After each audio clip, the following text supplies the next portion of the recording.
너희 중 장로들에게 권하노니 나는 함께 장로된 자요 그리스도의 고난의 증인이요 나타날 영광에 참여할 자니라. 너희 주인은 하나님의 양들을 주시되 억지로 하지 말고 하나님의 뜻을 따라 자원함으로 하며 너로 이들을 위하여 하지 말고 기꺼이 하며 맡은 자들에게 주장하는 자세를 하지 말고 양 무리의 본이 되라. 그리하여 목자장이 나타나실 때에 쓰지 아니하는 영광의 하늘 얻으리라. 아멘. 기도하겠습니다. 사랑의 하나님, 이 시간 부족한 종이 두려움과 떨림으로 주의 단위에 있어서 주의 말씀을 배워가고자 합니다. 부족한 종을 말씀의 도구로 통로로 사용하여 주시고 우리가 나누는 이 말씀이 하나님의 살아 역사하는 말씀이 되어서 우리 심령밭에 심겨지게 하시고 주님께서 우리의 밭을 개간하여 주셔서 옥토밭이 되게 하셔서 30배, 60배, 100배 아름다운 결실을 맺고 그 열매가 아름답고 풍성하여 하나님께 영광이 되게 하시고 세상도 그것을 바라보고 깨달아 주님께 돌아오는 역사가 있게 하여 주시옵소서. 이 시간 악한 영 예수 그리스도 이름으로 떠나가게 하시고 오직 거룩한 성령님께서 우리를 붙잡고 인도하여 주옵소서. 모든 것 예수님의 이름으로 간절히 기도했사옵나이다. 아멘. 한번 따라해보도록 하겠습니다. 함께 장로된 자의 권면. 함께 장로된 자의 권면. 이 시간에는 함께 장로된 자의 권면이라는 말씀의 제목을 가지고 오늘 나누고자 합니다. 우리 감리교를 우리는 감리교단이죠. 기독교 대한 감리회. 이 감리교단에서 직분자에 대해서 이렇게 교리에 명하고 있어요. 교리와 장점을 보게 되면 집사는 봉사와 섬김의 일을 감당하라고 세우는 것이다. 그래서 교인된 의무를 열심히 수행하여 교인의 모범이 된다. 집사는 기도 생활과 전도, 봉사 등으로 교회 부흥에 앞장서야 한다. 개체 교회의 각 부서에 속하여 맡은 바 직무에 봉사한다. 그러니까 집사의 직분이 이런 것이다. 집사는 이런 일을 해야 된다라고 교리에서 말하고 있는 것이에요. 또 권사는 교인들의 신앙생활을 지도하고 권면하는 역할을 감당하라고 권사를 세우는 것이다. 교리와 정전을 보면 직무가 있는데 담임자의 지도에 따라 기도회를 인도한다. 신자들을 신방하고 낙심한 이들을 권면하며 불신자에게 전도한다. 속회를 분담하여 성경을 가르치며 신앙생활을 지도한다. 자기가 수행한 직무를 정해진 서식에 따라 당의 구역에 보고한다. 장로는 교인의 신앙생활을 지도하고 교회의 질서 유지와 교역자의 목회를 협력하도록 장로를 둔다.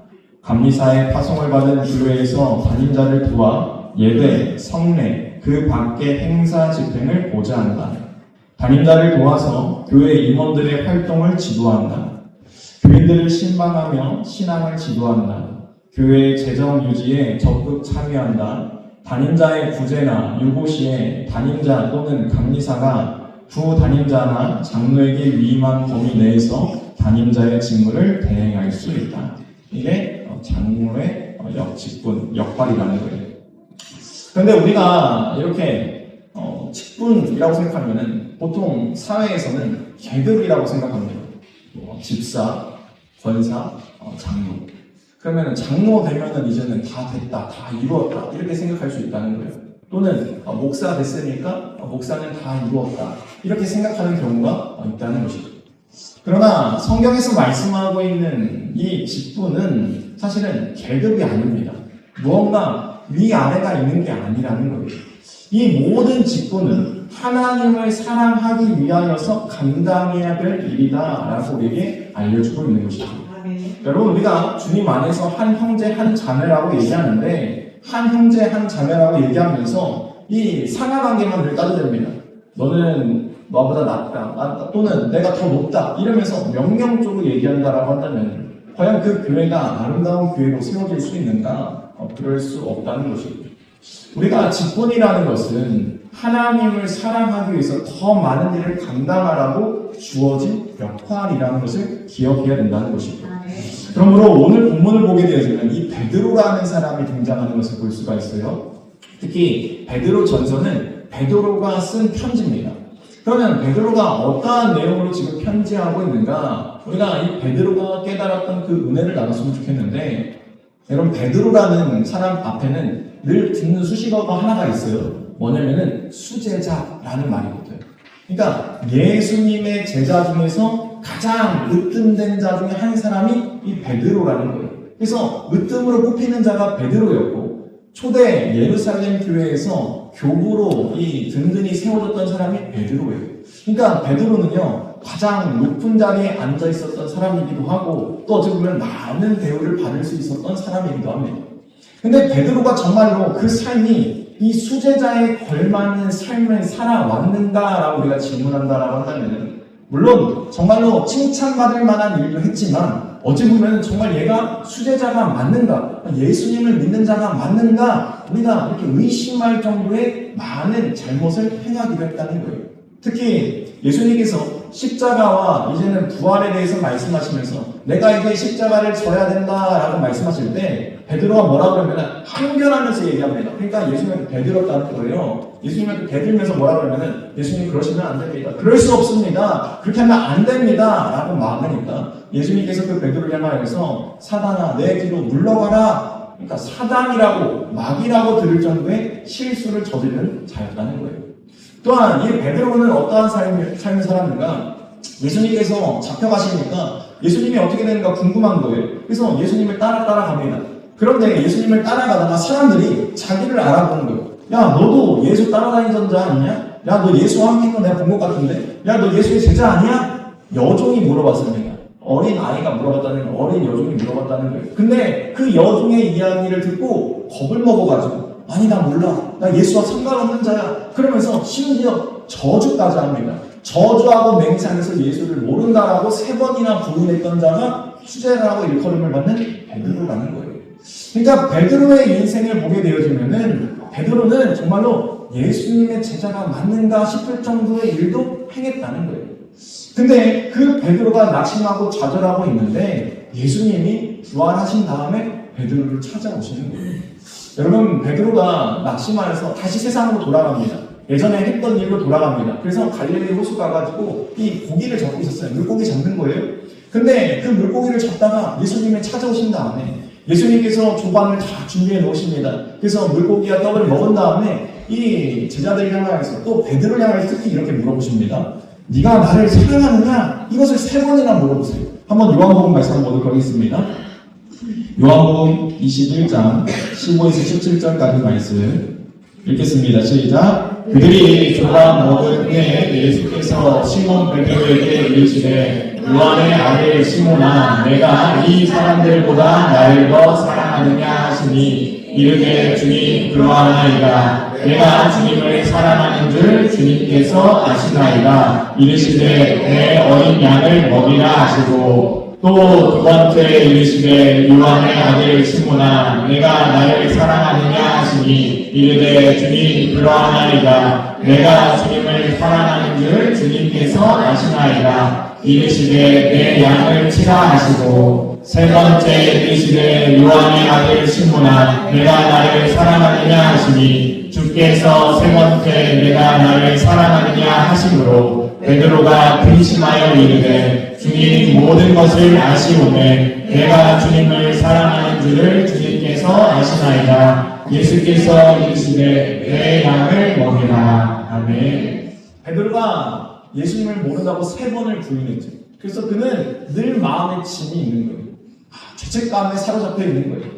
내가 예수님을 사랑한다라고 고백했는데, 내가 생명 다해서 주님을 지킨다고 했는데, 결국에는 내 생명의 위협이 오니까 내가 예수님을 모른다라고 3번이나 부인하고 도망쳤던 나의 모습, 그 모습에 실패와 좌절감을 맛보면서 정말로 바닥 밑까지 떨어져 있는 인생을 살아가고 있는 거예요. 그런데 그 인생을 찾아오신 예수님께서 물어보는 거예요. 베드로야, 네가 나를 정말 사랑하느냐? 그 말을 들었을 때 베드로가 얼마나 가슴이 시렸겠어요. 얼마나 가슴이 아팠겠어요. 예, 주님, 제가 주님을 사랑합니다. 그러니까 예수님께서 말씀하십니다. 네, 어린 양을 먹이라. 다시 한번 예수님께서 두 번째 물으십니다. 네가 정말 나를 사랑하느냐? 예, 주님, 제가 주님을 사랑합니다. 내 양을 치라. 세 번째 또 물으십니다. 네가 정말 나를 사랑하느냐? 왜 세 번 묻는가 아마 알았을 거예요. 그러니까 그가 심히 근심하는 거예요. 마음이 무거운 거예요. 네, 주님, 제가 주님을 사랑하는 줄 주님께서 아시지 않습니까? 그랬더니 주님께서 말씀하십니다. 내 양을 먹으라. 베드로는 지금 자신의 삶을 회복시키고 죄책감에서 또한 좌절감 가운데 빠져있던 자신의 인생을 회복시켜줬던 그 예수님의 말씀을 기억하면서 목양이라는 것은 양을 돌본다는 것은 이런 것이구나 라는 것을 느꼈기 때문에 오늘 본문을 통하여서 어떻게 양을 돌봐야 되는가에 대해서 말씀하고 있다는 거예요. 주님께서 말씀하시고 내 어린 양을 먹이라. 내 양이라는 거, 내 양. 여러분, 주님의 양입니다. 우리 한번 옆 사람과 인사하겠습니다. 당신은 주님의 양입니다. 네, 우리는 누구의 양이라고요? 주님의 양이에요. 여러분, 우리 모두가 주님의 양이기 때문에 주님의 양은요, 다 귀합니다. 다 소중합니다. 안 귀한 게 없어요. 근데 주님께서 처음에 말씀하시죠. 어린 양을 먹이라. 그러니까 어린 양은요, 이 연약한 양이에요. 연약한 양은요, 먹이는 것만 하라고 말씀하셨어요. 먹이는. 치라고 말씀하시지 않았어요? 어린 양은 치면 큰일 납니다. 어린 양은 먹이는 거예요. 그러니까 우리가 믿음이 연약하고 신앙이 약하고 이럴 때는요, 잘 먹여줘야 돼요. 그래서 건강하게 만든 상태에서 우리가 뭘 해야지? 먹이지도 않고 입히지도 않고 아무것도 하지 않고 왜 이대로 안 하냐고 막 치기만 한다면은 다 큰일 나는 거예요.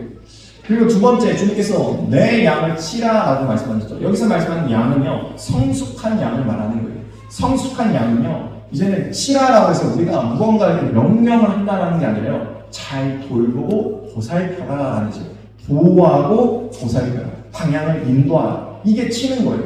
그러니까 우리가 한국 사람들은 잘못 생각해요. 치라라고 생각하면은 무언가 내가 명령을 좀 해야 될 것 같고 좀 내가 거들먹거려야 될 것처럼 우리가 생각하는데 사실 그런 게 아니라는 것이죠.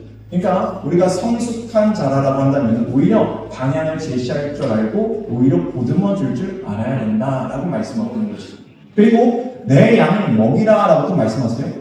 양을 먹이라는 것은요, 여러분 성숙한 양은 안 먹어도 된다는 게 아니에요. 여러분 장로 됐다고 해서 안 먹어도 됩니까? 영의 양식 먹어야 됩니다. 목사 됐다고 영의 양식 필요 없는 게 아니에요.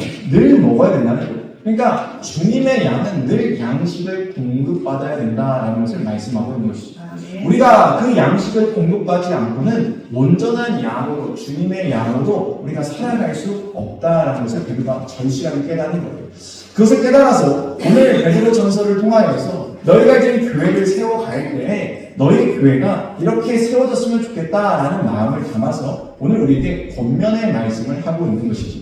오늘 본문 말씀을 보도록 하겠습니다. 베드로전서 5장 1절 말씀 읽겠습니다. 시작. 너희 중 장로들에게 권하노니 나는 함께 장로된 자요 그리스도의 고난의 증인이요 나타날 영광에 참여할 자이다. 아멘.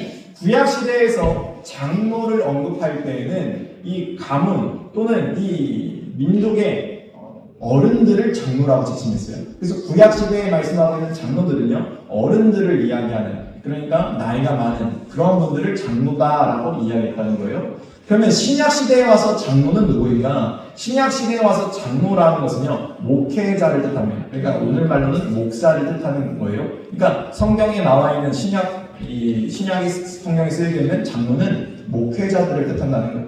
그러면은 오늘날 성령의 시대를 살아가고 있는 이 장로는 과연 누구인가? 그것은 바로 하나님의 어린 양들, 하나님의 양 모두를 뜻하는 거예요. 한번 말씀 보도록 하겠습니다. 베드로전서 2장 9절 말씀 읽겠습니다. 시작. 그러나 너희는 택하신 족속이요 왕같은 제사장들이요 거룩한 나라요 그의 소유받은 백성이니 이는 너희를 어두운 데서 불러내어 그의 기이한 빛에 들어가게 하신 이의 아름다운 법을 선포하게 하려 하심이라. 아멘. 우리가 누구라고요? 택하신 족속이고 왕같은 제사장들이다. 거룩한 나라도 주님의 소유라고 분명하게 말씀하고 있어요. 그러니까 아까 베드로가 깨달은 게 뭐예요? 양은 다 하나님의 양이구나. 이것을 지금 말씀하고 있는 거예요. 그러니까 우리 모두가 지금 다 하나님께 부름받은 이 왕 같은 제사장으로 세움을 받았다는 거예요. 그래서 우리 모두가 이제는 제사장이 되었습니다. 그러니까 우리 모두가 이 장로의 일을 감당해야 된다라고 말씀하고 있는 것입니다. 그래서 베드로는요, 나도 너희와 함께 장로된 자라고 표현하고 있어요. 그러니까 장로가 이 누구 한 사람을 지칭하는 게 아니라 나도 장로다. 여러분, 베드로는요, 그 지금 예루살렘 교회 교부예요. 사람들이 이 베드로를 얼마나 추종하는지, 얼마나 대우해주는지 모릅니다. 근데 그 높은 자리에 있는 그 베드로가 내가 너희와 다를 바 없는 사람이다. 나는 너희와 똑같은 자다라고 이야기하고 있다는 거예요. 그러면서 오늘 본문을 통해서 우리가 그 장로로서, 우리가 하나님께 부름받은 자녀로서 어떠한 일을 감당해야 되는가 이렇게 말씀하고 있어요. 베드로전서 5장 2절에서 한번 보도록 하겠습니다. 5장 2절 말씀 읽겠습니다. 시작. 너희 중에 있는 하나님의 양 무리를 치되 억지로 하지 말고 하나님의 뜻을 따라 자원함으로 하며 더러운 이익을 위하여 하지 말고 기꺼이 하며. 아멘. 그렇습니다. 우리가 양 무리, 하나님의 그 양, 귀하고 거룩한 양, 그것을 너희가 기억한다라고 한다면은 너희가 그 양을 함부로 대하겠느냐? 함부로 대하지 못한다는 거예요. 여러분, 우리가 귀빈을 대접하지 않습니까? 귀빈이 우리 집에 온다라고 한다면 어떡합니까? 여러분, 잘 준비하지 않습니까? 잘 대접하고 잘 섬겨주지 않습니까? 마찬가지로 우리가 모두가 다 귀빈이에요. 여러분, 옆 사람들 보세요. 귀빈처럼 생겼습니까? 여러분, 모두가 귀빈이라는 거예요. 그러므로 귀빈은요, 잘 섬기고 대접해야 된다는 거예요. 여러분, 교회 안에서는 섬김과 대접이 자연스러워야 됩니다. 이게 하나님의 양이기 때문에 그런 거예요. 내 양이 아닙니다. 하나님의 양이라는 거예요. 그리고 양머리를 치되 어떻게 치라고 합니까? 억지로 하지 말라라고 말씀하고 있어요. 여러분, 양을 치는 일은요, 억지로 하는 일이 아니다라고 분명하게 말씀하고 있습니다. 여러분, 우리가 세상에서 억지로 살아갈 경우가 있어요. 왜? 돈 때문에. 내가 그 일을 해야 벌어먹을 수 있으니까 세상에서는 억지로 살아갑니다. 그런데 그것을 뭐라고 얘기해요? 그걸 뭐라고 얘기합니까? 직업이다라고 얘기합니다. 내가 하기 싫어도 억지로 하는 것들은요, 직업이기 때문에 그렇게 합니다. 그런데 신앙생활은요, 직업이 아니라는 거예요. 내가 하기 싫어서 억지로 해야 될 일이 아니라는 거예요. 신앙생활은 반드시 하나님을 사랑함으로 하는 일이 신앙생활이라는 거예요. 내가 섬기고, 내가 봉사하고, 내가 이렇게 하는 모든 것들은요, 사랑 때문에 해야 된다는 거예요. 그래서 주님께서 우리에게 말씀하십니다. 너희는 억지로 하지 말고 자원함으로 해야 된다라고 말씀하고 있다는 거예요. 여러분, 그렇습니다. 우리는요, 자원함으로 할 때 은혜가 됩니다. 여러분, 자원함으로 안 하잖아요. 억지로 하잖아요. 반드시 문제가 생깁니다.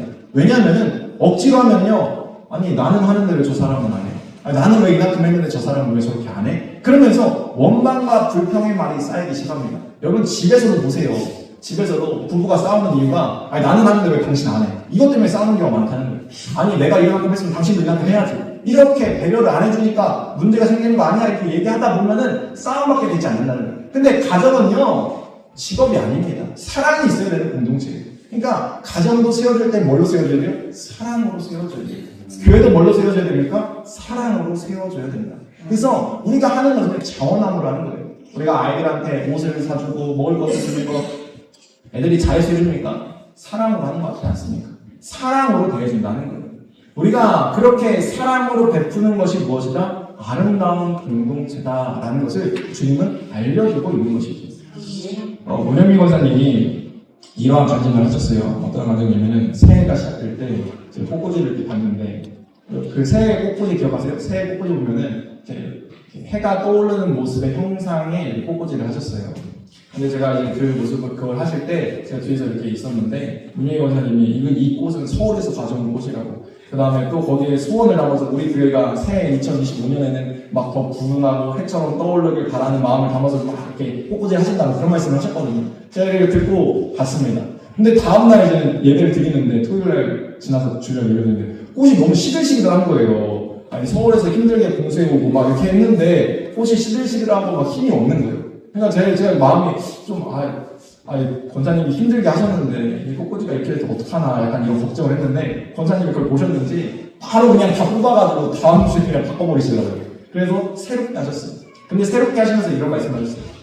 뭐냐면은 제가 꽃꽂이를 할 때 제 의의를 드러내기 위해서 내 소망을 담아서 꽃꽂이를 했는데 사실 이게 하나님을 사랑해서 하나님께 감사해서 은혜 받아서 내가 꽃꽂이를 한 것이었는데 내가 그 마음, 그 초심을 잃어버린 것 같아서 내가 하나님께 회개기도 하고 다시 하나님의 뜻을 물으면서 제가 새롭게 꽃꽂이를 합니다. 그러면서 그 알파와 오메가, 이 앞에 있죠. 알파와 오메가 이 모양으로 이제 꽃꽂이를 하신 거예요. 그리고 난 다음에 이제 저는 이제 지나갔죠. 근데 엊그저께 이제 문자가 온 거예요. 카톡이 와가지고 사진을 막 찍어서 보내주셨더라고요. 근데 꽃 보니까 여기 꽃꽂이 한데 이 꽃이 피고 새싹이 난 거예요. 제가 깜짝 놀라가지고 사진 있나요? 여기 보이죠? 저기에 이제 저기 새싹이 나고 꽃이 폈다라고 찍어서 보내주신 거예요. 자기가 처음에 이걸 꺾어다가 할 때는 다 죽은 것 같아서 죽은 거 그냥 꺾어다 한 건데 이게 오래 가는 거예요. 저 이번에 이게 1월 달에 한 거잖아요. 1월 달에 했는데 지금 3월 달에 했는데도 계속 이렇게 가는 거예요. 아니, 그래서 유흥식 권사님은, 유흥식 장로님은 이렇게 말했다고 하더라고요. 이거 조화 아니냐고, 뭐 그렇게 물으셨다고 하는데, 이게 섞여 있어요. 조화, 생화가 섞여 있긴 한데, 하여튼, 그래서 저도 이게 왜 이렇게 오래 가? 이 생화들이 계속 오래 가더라고요. 제가 분명 저는 키우는 재주가 없습니다. 이 꽃들은 다 시들게 되어져 있는데, 이 금방 시든 것들이 계속 오래 가는 거예요. 너무 신기하다 이러고 있었는데, 꽃이 피고 새싹이 났다. 그래서, 문현미 권사님은, 그렇구나. 내가 지금까지 내 뜻대로 할 때에는 내가 계획한 것 금방 시들었지만 하나님의 뜻을 묻고 하나님의 계획대로 냈으니 하나님께서 오히려 시든 것조차도 살아나게 하시는구나 라는 그 은혜를 경험해서 너무나 감사하다고, 하나님께서 내 기도에 응답해 주신 것 너무나 감사하다고, 정말 아론의 쌍난 지팡이 같이 너무나 감사하다고 이런 간증을 하시는 거예요. 그렇습니다. 우리가 하나님을 기쁘시게 하기 위해서 자원함으로 하게 되어질 때 하나님의 놀라운 은혜가 우리의 삶 가운데 부어진다는 사실을 기억하시기 바랍니다. 또 오늘 베드로는 우리에게 뭐라고 말하는가? 더러운 이득을 위하여 하지 말라라고 말씀하고 있습니다. 여러분, 더러운 이득이 무엇입니까? 욕심으로 한다는 거예요. 욕심으로 한다는 거예요. 여러분, 교회는요 욕심으로 하는 게 아닙니다. 만약에 제가 막 욕심을 가지고 막 많은 돈을 벌어야지 하고 여러분 헌금 많이 하셔야 되고 뭐 하셔야 되고 뭐 이렇게 한다라고 한다면은 더러운 이득을 위해서 하는 거예요. 만약에 제가 그렇게 목회할 거면 차라리 세상을 나아가서 일하는 게 더 빨리 돈을 버는 일이라는 거예요. 근데 주님께서는 뭐라고 말씀하고 있는가? 너희 직분자들, 너희가 감당해야 될 그 교회에서 더러운 이득 때문에 하지 말라. 이게 돈만을 말하겠습니까? 아니죠. 명예도 말하는 거예요. 내가 사람들한테 인정받고자 하는 그 욕구, 내가 이렇게 해가지고 이렇게 인정받아야지. 여러분, 우리가 인정받아야 될 분은 하나님입니다.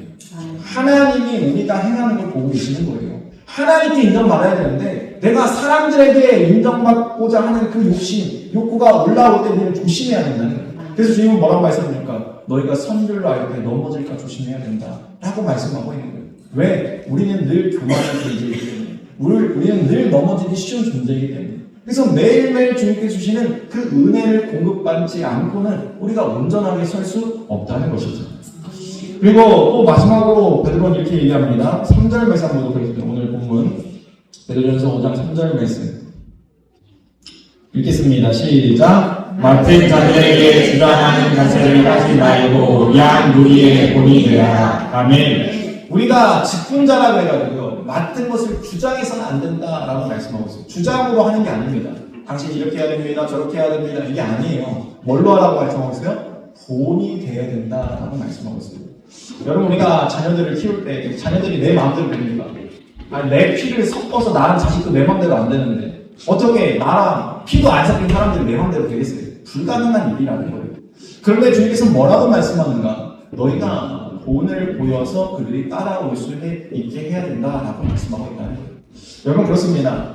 내가 직분을 맡았다는 건요, 더 큰 본을 보이라는 거예요. 여러분, 그래서 교회에서는요, 성도님이 사실은요 가장 왕 같은 대접을 받습니다. 그래서 성도님이 괜히 높은 게 아니에요. 성도님이 가장, 왜냐면 사랑받아야 될 존재고 가장 우리가 돌봐야 될 존재이기 때문에 성도님들에게 관심이 쏟아질 수밖에 없는 거예요. 그렇다 해서 뭐 직분을 받았다고 해서 뭐 그분들에게 관심이 없어야 된다는 말씀은 아닙니다. 그러나 우리의 관심은 어디에 있어야 되는가? 하나님의 일꾼들을 세우는 것에 관심이 있어야 된다. 근데 그것을 어떻게 세울 수 있는가? 우리가 본을 보이는 거예요. 내가 먼저 함으로 우리가 세워져 갈 수 있다는 거예요. 그렇습니다. 우리 교회가 이러한 교회로 세워지길 바랍니다. 그래서 오늘 본문 말씀에 베드로가 이렇게 얘기하죠. 5장 4절 말씀 읽겠습니다. 읽겠습니다. 시작. 그리하면 목자장이 나타났을 때 시들지 아니하는 영광의 감을 얻으리라. 아멘. 그렇습니다. 주님께서 목자장이 되셔서 우리에게 시들지 않는 영광의 관을 줍니다. 여러분, 우리가 하는 헌신, 우리가 하는 봉사, 섬김 아무것도 아닌 것처럼 보이지만 결코 그게 아무것도 아닌 게 아닌 거죠. 눈물로 씨를 뿌리는 자가 기쁨으로 단을 거둔다 라고 약속하고 있습니다. 히브리서 말씀 한번 보도록 하겠습니다. 히브리서 6장 10절 말씀 읽겠습니다. 시작. 하나님은 우리하지 아니하사 너희 행위와 그의 이름을 위하여 나타낸 사랑으로 이미 성도를 섬긴 것과 이제도 섬기고 있는 것을 잊어버리지 아니하시느니라. 아멘. 그렇습니다. 주님은 우리가 하는 그 모든 것을 잊어버리지 않고 기억하셨다. 영광의 관을 주기 위해서 준비하고 계시다라고 분명하게 약속하고 계십니다. 그렇습니다. 우리 모두가 하나님의 양임으로 우리 모두가 섬기는 삶이 되길 소망합니다. 주님께서 우리에게 맡겨주신 일 자원하고 기쁨으로 하시길 바랍니다. 또한 우리가 더러운 이득이 아니라 하나님께 영광 올려드리기 위해서 하나님을 사랑함으로 그 일들을 감당하시기 바랍니다. 그리고 그러한 우리의 삶과 가정과 기업이 되어서 정말로 하나님의 영광의 감이 우리에게 주어지기를 주님을 축원드립니다. 자, 일단 찬양하고 기도하도록 하겠습니다.